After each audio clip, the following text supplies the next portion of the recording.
Hello, how are you? I hope you guys are doing great. I Prabhav Sharma welcomes you all to the Civil Point Institute Indore. तो इस session में हम बात करेंगे कि आपके लास्ट 7 डेज की क्या स्ट्रेटेजी होनी चाहिए आपके अपकमिंग एमपीपीएससी एई एग्जामिनेशन के लिए। तो यहाँ पर हम देखेंगे कि क्या क्या चीजें आप फॉलो कर सकते हो ताकि आप और बेहतर तरीके से आपके फाइनल एग्जामिनेशन में परफॉर्म कर पाए और आपके जो नंबर हैं वो आप मैक्सिमाइज कर पाए। तो बेसिकली सबसे पहले जो आपको स्टिक रहना है इन आगे आने वाले 7 दिनों में, यही आपको कोशिश करनी है कि ज्यादातर टाइम आप आपका रिवीजन, टेस्ट और टेस्ट जो आप दे रहे हैं उसको एनालाइज करने पर बिताएं। अब इसके अलावा और कोई ज्यादा नई चीज पढ़ने की कोशिश ना करें क्योंकि समय आपके पास बहुत कम है। तो मेक श्योर कि ज्यादा ज्यादा समय हम इन तीनों चीजों पर ही दें। तो सबसे ज्यादा इंपॉर्टेंट आपके 7 दिनों में जो रहने वाला है वो है आपका रिवीजन। जितना ज्यादा आप चीजों को रिवाइज कर पाओगे, जितनी ज्यादा बार आप चीजों को रिवाइज करोगे, उतना ज्यादा आपको कॉन्फिडेंस मिलेगा। और जितना आपके पास कॉन्फिडेंस होगा अल्टीमेटली आपको फाइनल एग्जामिनेशन में वही मदद करेगा। ठीक है, तो पहले आपको काम करना है आपके रिवीजन में। अब रिवीजन में कैसे काम कर सकते हैं? तो आपने अभी तक काफी चीजें पढ़ ली होंगी, आपकी प्रिपरेशन भी मानता हूँ काफी अच्छी चल रही होगी। तो आपने शॉर्ट नोट जरूर से बनाए होंगे। तो मेक श्योर उन शॉर्ट नोट्स को आप ज्यादा से ज्यादा बार रिवाइज करने की कोशिश करें। आप ऐसा कर सकते हो कि कुछ आप सब्जेक्ट डिसाइड कर लेते हो कि इन पर्टिकुलर डेज में, जैसे आपके पास अपकमिंग 7 दिन है, तो आप फर्स्ट डे में कोई 4 सब्जेक्ट, नेक्स्ट डे में कोई 4 सब्जेक्ट, नेक्स्ट डे में कोई 4 सब्जेक्ट। तो इस तरीके से 3 से 4 दिन में आप एक बार पूरा रिवाइज कर लोगे सिलेबस। उसके बाद अगले 3 दिनों के लिए सेम आप जो आपका प्रोसीजर है उसको रिपीट करें। तो 2 से 3 बार आप अपना पूरा सिलेबस अगर रिवाइज कर लेते हो आगे आने वाले 7 दिनों में आपके शॉर्ट नोट्स के थ्रू, है ना, कंप्लीट नोट्स के थ्रू अब रिवीजन हमारे लिए संभव नहीं है। तो अगर आप शॉर्ट नोट्स के थ्रू आपका पूरा सिलेबस रिवाइज कर लेते हो तो आपके कॉन्फिडेंस को बहुत अच्छा बूस्ट मिलेगा और आप बहुत अच्छे माइंडसेट के साथ आपका एग्जामिनेशन लिख पाओगे। तो यहाँ पर आप शॉर्ट नोट्स पे काम करिए, शॉर्ट नोट्स को ज्यादा से ज्यादा बार रिवाइज करिए, जितने ज्यादा बार संभव हो आपके एंड से। ठीक है। सेकंड, आपको जो नॉन टेक है उसको भी इक्वली इंपॉर्टेंस देना है। ऐसा नहीं कि आखिर आने वाले 7 दिनों में जो भी चीजें हमने पढ़ी हैं उसको हम पूरी तरीके से छोड़ दें कि हाँ अब तो हमें वो बनी जाएगा। तो इक्वल इंपॉर्टेंस आपको नॉन टेक जो आपका पार्ट है, जहां से आपके 50 क्वेश्चंस आने वाले हैं, लगभग लगभग 150 मार्क्स का वो भी आपका पार्ट है, उस पर भी आपको देना है। तो उसको भी आपको पैरेलल लेकर रिवाइज करते रहना है सारी चीजों को। ठीक है, टेक्निकल इंपॉर्टेंट है, साथ ही साथ आपका नॉन टेक्निकल भी इंपॉर्टेंट है। ये बात आपको यहाँ पर नहीं बोलनी है, ये आपका सेकंड इंपॉर्टेंट पॉइंट है। थर्ड, आपको कई बार ऐसा होता है कि कई बार जब हम क्वेश्चन सॉल्व करने जाते हैं तो हमें उसके पीछे का लॉजिक या कॉन्सेप्ट तो पता होता है, पर उसके पीछे जो फॉर्मूला होता है उसमें हम सिली मिस्टेक कर देते हैं। तो बेसिकली क्या करें, आप A4 साइज का एक पेपर लें। जैसे मैं बात करता हूं आपके सोम के बारे में, ठीक है, तो जितने भी फॉर्मुलेज आपके हैं उनको आप एक बार ऐसे लिख के देख लें, लाइन से आपके जितने भी फॉर्मुलेज हैं उनको आप लिखते जाएं।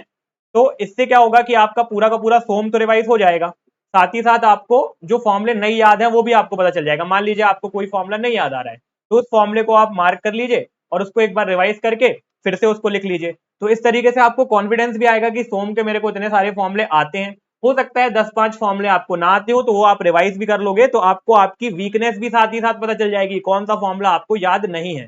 तो इस तरीके से आप सारे सब्जेक्ट में करेंगे, जैसे सोम में, एफएम में, उसके बाद आपके स्ट्रक्चर है, स्टील है, आरसीसी है, सॉइल है, एनवायरमेंट है। तो सारे सब्जेक्ट्स के लिए आप इसको फॉलो कर सकते हो। तो इससे भी आपको आखिरी के दिनों में काफी अच्छा कॉन्फिडेंस भी आएगा और आपको आपके वीक पॉइंट्स भी पता लगेंगे। तो मेक श्योर इसको आप फॉलो करें और बेहतर रिजल्ट आपको इससे देखने को मिलेंगे। ठीक है। उसके बाद जैसे कि मैंने आपको शुरुआत में भी बताया कि पहला फोकस हमारा होना चाहिए रिवीजन में। ठीक है। अब रिवीजन करने के बाद सेकंड आपका क्या हो जाता है, टेस्ट। सेकंड आपको इंपॉर्टेंस देना है टेस्ट में। तो जो भी आपका टेस्ट आप लिख रहे हो, कोशिश करिए कुछ टेस्ट हम अभी भी दे दें, 1 या 2 टेस्ट, ज्यादा 3 टेस्ट, इससे ज्यादा की कोशिश मत करिएगा, 3 टेस्ट आप यहाँ पर दे दें। और 3 टेस्ट देने के बाद आपकी जो गलतियां हैं उनको आप एनालाइज करो। टेस्ट देने बस से काम नहीं होगा, उसमें जो आपने गलतियां की हैं, जो सिली मिस्टेक्स की हैं, जो कॉन्सेप्चुअल एरर की है, जो फॉर्मुला मिस्टेक की है, आप अलग से लिखिए। कैसे लिखेंगे कि अगर आप चाहें तो कॉलम बना सकते हैं, है ना। आपने 3 कॉलम बना लिए। एक में आपने लिखा कि कौन कौन से मेरे कॉन्सेप्ट वीक है, ठीक है। दूसरे आप लिख सकते हो कौन कौन से मेरे फॉर्मुले मुझे नहीं याद हैं उस पर्टिकुलर टेस्ट के, और तीसरा आप लिख सकते हो कि कौन कौन सी मैंने सिली मिस्टेक्स की हैं। इस तरीके से आप फॉर्मूला, इस तरीके से आप कॉलम बना सकते हो। उसके बाद आप ये भी लिख सकते हो कि कौन कौन से सब्जेक्ट है, जैसे मान लीजिए सोम है, उसी के आपके कॉन्सेप्ट वीक हैं, या फिर सॉइल के वीक है ना। तो उसको आप देख सकते हो कि कौन से सब्जेक्ट्स में ज्यादा गलतियां हो रही हैं, तो उसको आप एक बार फिर अच्छे से रिवाइज करोगे। तो इस तरीके से आप इंप्रूव करते जाओगे। फॉर्मुले जो है वो भी आप देख सकते हो, कौन से सब्जेक्ट्स के ज्यादा फॉर्मुले मैं भूल रहा हूँ, उसको आप रिवाइज कर सकते हो। और सिली मिस्टेक्स अगर आप एक बार कर देते हो, उनको आप नोट कर लेते हो, तो नेक्स्ट टाइम जब आप दूसरा टेस्ट दोगे तो क्या कर सकते हो, आप उसको रिवाइज कर सकते हो कि ये गलतियां पिछले टेस्ट में मैंने की थी, तो अल्टीमेटली नेक्स्ट टेस्ट में आपको इन्हें नहीं दोहराना है। तो ऐसे जब आप 2 से 3 या 3-4 टेस्ट आप दे देते हो और ये सारी चीजें आप लिख लेते हो, तो आपके पास एक बहुत अच्छा डेटा हो जाएगा आपका खुद का, है ना। आप इसको बोल सकते हो कि आपके पास एक पर्सनलाइज्ड डेटा हो जाएगा। तो जब आप आपका मेन एग्जामिनेशन भी देने जा रहे होगे तो ये सारी चीजें आप रिवाइज करके जा सकते हो। आगे हम और डिटेल में इसके बारे में बात करेंगे, जो कि इसी पे हो गया वर्क ऑन योर वीकनेस पे, है ना। ये आपका नेक्स्ट पॉइंट है।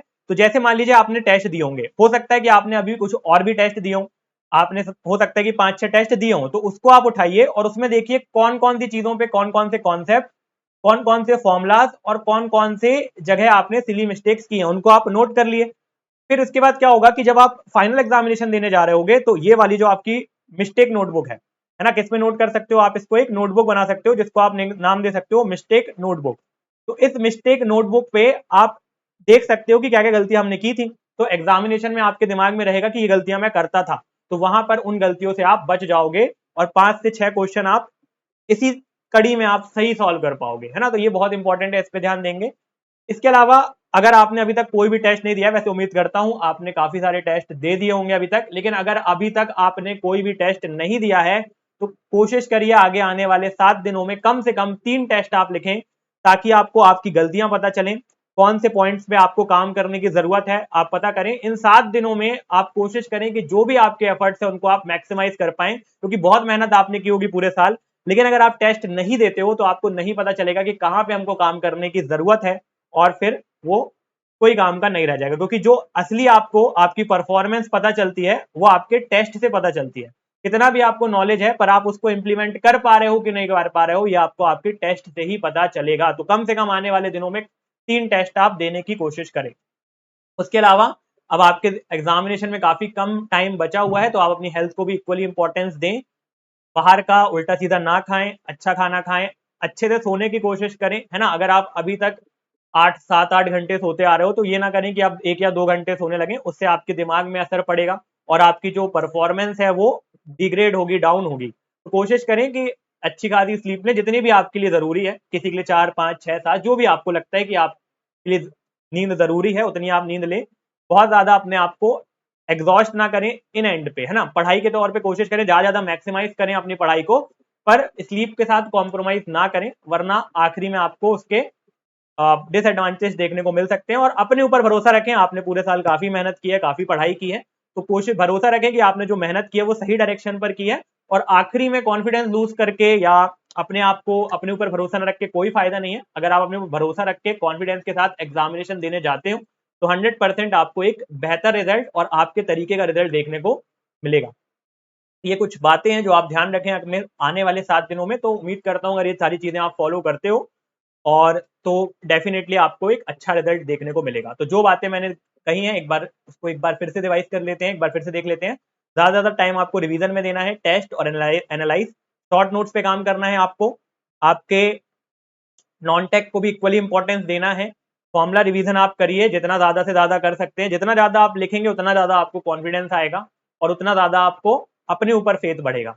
उसके अलावा अपनी मिस्टेक्स को नोट करिए, बहुत अच्छे तरीका है अपने ऊपर काम करने का, क्योंकि सिलेक्शन उनका नहीं होता जो बहुत मेहनत करते हैं, सिलेक्शन उनका होता है जो अपनी गलतियों पे काम करते हैं, जो अपनी वीकनेस पे काम करते हैं। क्योंकि स्ट्रॉन्ग पार्ट को आपने एक बार स्ट्रॉन्ग बना लिया, लेकिन जब तक आपने वीक पार्ट को स्ट्रॉन्ग पार्ट की तरफ नहीं ले जाओगे, जब तक अपने वीक पार्ट को स्ट्रॉन्ग पार्ट नहीं बनाओगे, तब तक आपको रिजल्ट देखने को नहीं मिलेंगे। ठीक है, एक सेशन हम और देखेंगे जिसमें हम देखेंगे किस तरीके से आप आपकी जो टेस्ट सीरीज है उस पर मार्क्स इंप्रूव कर सकते हैं, और या किस तरीके से आप आपका फाइनल एग्जामिनेशन अटेम्प्ट कर सकते हैं। तो वो भी आपका सेशन आएगा, उसको भी एक बार आप जरूर देखेगा। इसके लिए इतना ही रखते हैं। और अगर आप प्रिपरेशन कर रहे हैं और अभी आपने कोई टेस्ट सीरीज ज्वाइन नहीं किया और आप चाहते हैं कि लास्ट 7 डेज में कुछ आप टेस्ट देना चाहते हो, तो आप हमारी जो टेस्ट सीरीज है वो ज्वाइन कर सकते हैं। यहाँ पर आपको subject as well as full length test मिल जाएंगे।